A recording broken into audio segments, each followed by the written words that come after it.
Bonjour. Bonjour. Pouvez-vous nous parler de l'actualité du collectif Nouvelle Écologie en Loire-Atlantique?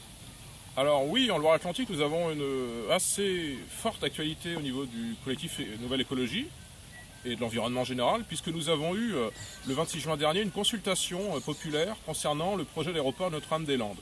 Les habitants de Loire-Atlantique, à peu près 1,3 million de personnes, ont été convoqués dans les urnes pour déterminer s'il y aurait ou non à l'avenir construction, enfin transfert plus exactement de l'aéroport de Nantes-Atlantique vers le futur site de Notre-Dame-des-Landes.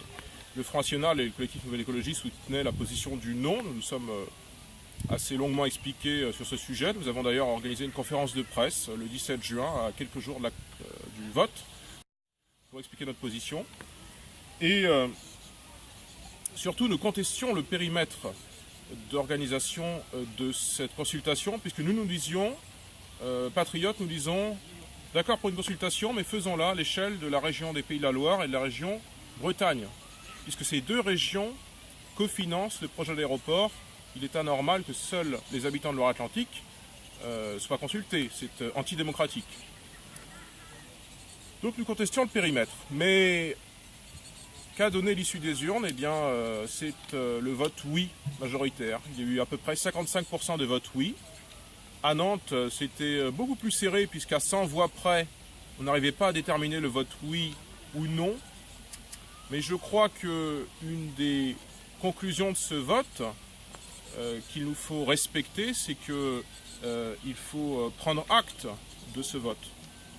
Le vote oui est majoritaire, eh bien il faut en prendre acte, parce que c'est le vote souverain du peuple. C'est déjà une première chose. Et puis, au-delà de ça, il faut aller de l'avant. Le vote oui a gagné, peut-être parce qu'il n'y a pas eu assez de pédagogie de part et d'autre.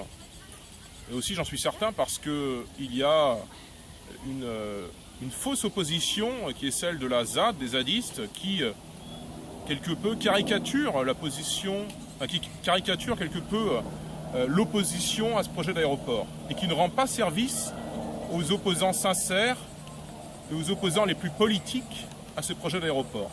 Et puis pour aller de l'avant, il faut une deuxième chose.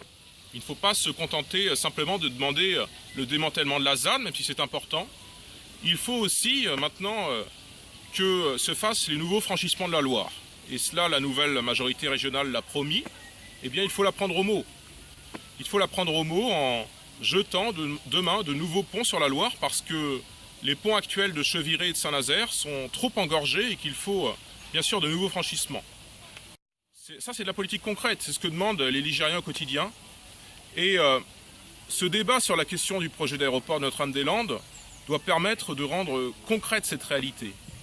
Ça doit avoir un enseignement, une conséquence, c'est que non seulement la ZAD soit démantelée, ça nous le sollicitions depuis des mois, on en avait fait la demande durant la campagne des élections régionales, et l'autre conséquence, c'est que, eh bien maintenant, parfois si ce projet d'aéroport se fait, nous ne le souhaitons pas, mais ça doit forcer les décideurs politiques, économiques, à repenser notre aménagement territorial pour qu'il y ait ces franchissements.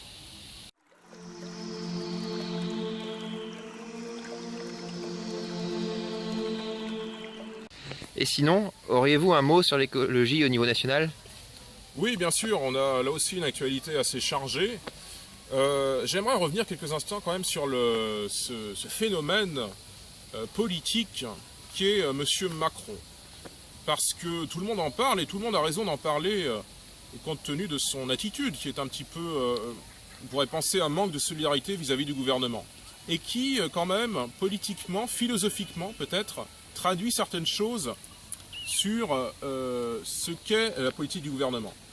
Monsieur Macron a lancé un mouvement il y a quelques semaines qui s'appelle En Marche, et il a fait un grand, je ne sais pas si c'est tout à fait un meeting, c'est plutôt un happening, le 12 juillet dernier à la Mutualité à Paris. Dans ce meeting, il parlait notamment d'écologie. C'est intéressant d'écouter ce que disent les adversaires pour à la fois nous conforter dans nos propres positionnements politiques et puis peut-être dénoncer ce qui doit l'être en termes d'imposture, si ce n'est de mensonge. Écoutons d'ailleurs ce que dit M. Macron. Nous avons créé un 7e continent. Vous ne le saviez pas. Il est fait de plastique. Il a comme surgi des eaux. Les appareils que nous utilisons mettront des décennies parfois à disparaître. Ce n'est pas demain, c'est aujourd'hui. Et là aussi, c'est nous qui l'avons produit. C'est un système, au fond, qui avait perdu sa propre finalité. Un système capitaliste, court-termiste, qui avait perdu son sens. Alors c'est très clair, M. Macron, il fait, à mon sens, ce qu'on appelle un petit peu dans le jargon, c'est un terme anglais, j'en suis désolé, du greenwashing. C'est-à-dire qu'il prétend faire de l'écologie, mais qu'il met des habits verts sur des réalités politiques qui sont quand même très anti-écologistes. M. Macron nous dit par exemple, dans ses meetings de la mutualité, qu'il n'est pas normal que nous fabriquions des produits quasiment instantanément, enfin c'est très facile de les faire à la chaîne, des produits qui mettront parfois des décennies ou des siècles, s'il s'agit de produits en plastique, pour se dégrader, parce que ce sont des produits qui ne sont pas biodégradables. Macron nous parle de ça, il nous fait en quelque sorte la leçon sur la thématique de ce qu'on appelle l'obsolescence programmée, c'est-à-dire comment des objets sont construits, des objets d'électronique grand public notamment sont construits et qui ont une durée de vie inférieure à ce qu'elle devrait être, et comment cela pose ensuite d'énormes problèmes en termes de pollution, notamment dans les pays pauvres. Macron nous parle de ça d'un côté, tout en ne faisant rien au niveau des politiques publiques qui sont conduites en France pour enrayer, pour diminuer le phénomène d'obsolescence programmée. Dans un autre domaine, il nous parle du suremballage. Bon là, il faut dire que le gouvernement essaye quand même de diminuer la présence des sacs plastiques dans les commerces, c'est ce qui est arrivé le 1er juillet dernier. Donc là, le gouvernement a un petit peu raison. Mais Macron, par exemple, n'est pas plus honnête quand il nous dit que le capitalisme financier est court-termiste par essence. C'est-à-dire qu'il ne peut se projeter que dans les actions de court terme. Il n'a pas une vision de long terme de la société, on ne peut rien dire d'une vision de long terme de la civilisation. Ça, c'est tout à fait vrai. C'est tout à fait vrai que les excès du capitalisme, peut-être pas le capitalisme, les excès du capitalisme financier, la financiarisation de l'économie, c'est vraiment le moteur de politiques publiques de court terme, qui n'ont pas une vision à l'échelle de plusieurs générations humaines. Sauf que Macron est précisément dans ce système-là, qu'il appuie cette vision politique de court terme, qui n'a aucune vision sur plusieurs décennies de ce que doit être l'avenir de la France dans le XXIe siècle. Le XXIe siècle, il est bien entamé, mais peut-être dans le XXIIe. Donc Macron nous prétend qu'il est hors système sur beaucoup de points, mais en même temps il est tout à fait dans le système. Donc c'est une chose intéressante à relever à mon sens concernant les contradictions de M. Macron, y compris sur un sujet comme l'écologie, on ne l'attend pas forcément, parce que c'est le ministre de l'Industrie et des Finances. Même sur ce sujet-là, il y a des contradictions évidentes.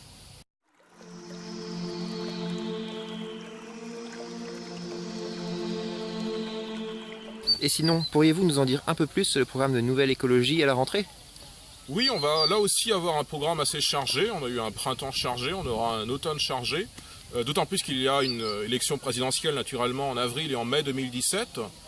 Donc c'est le moment pour les collectifs du Rassemblement Bleu Marine de se mettre au travail politiquement, programmatiquement pour nourrir le projet de notre candidate qui est Marine Le Pen. Et concernant le collectif Nouvelle Écologie, là je parle au niveau national, pas au niveau local, même si bien sûr il y aura des activités au niveau local, un militantisme. Au niveau national, nous aurons à la fin de l'année une convention thématique sur le thème de la transition énergétique.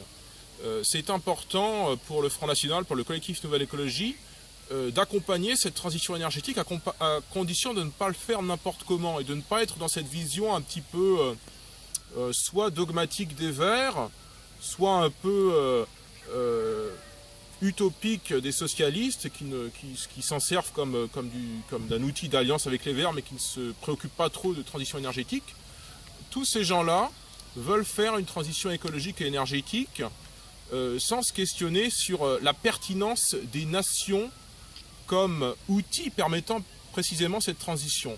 Je ne crois pas qu'une puissance, une superpuissance comme les États-Unis ou comme une puissance d'échelle continentale comme la Russie ait tout à fait les mêmes potentialités de faire cette transition que par exemple de toutes petites îles du Pacifique ou des pays en voie de développement de l'ancien tiers-monde qui, c'est bien naturel, c'est bien légitime, ont droit aux fruits de la croissance économique.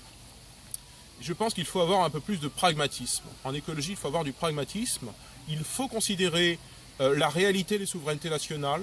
Il faut considérer la pertinence des États-nations comme moteur de cette transition et des politiques publiques environnementales en général. Or, le gouvernement socialiste ne le fait pas du tout. Les écologistes de LV sont dans une sorte d'incantation. Et puis, bien sûr, on va faire payer d'une part les pays en voie de développement, et puis d'autre part les Français. On va faire une écologie punitive. À Paris, par exemple, on va pénaliser le diesel, on va pénaliser les vieux véhicules, ce qui, une fois de plus, est une politique contre les catégories populaires. C'est tout ce que nous ne voulons pas au collectif Nouvelle Écologie au Front National, parce que nous voulons une écologie pragmatique, quotidienne, proche des préoccupations des gens. Nous ne voulons pas cette écologie qui se pratique essentiellement avec de nouveaux impôts, qui soit une écologie punitive. Voilà pour ce tour d'horizon de l'actualité à la fois nationale et locale du collectif Nouvelle Écologie. Nous aurons bien l'occasion de revenir sur la situation, le front de l'écologie d'ici quelques semaines.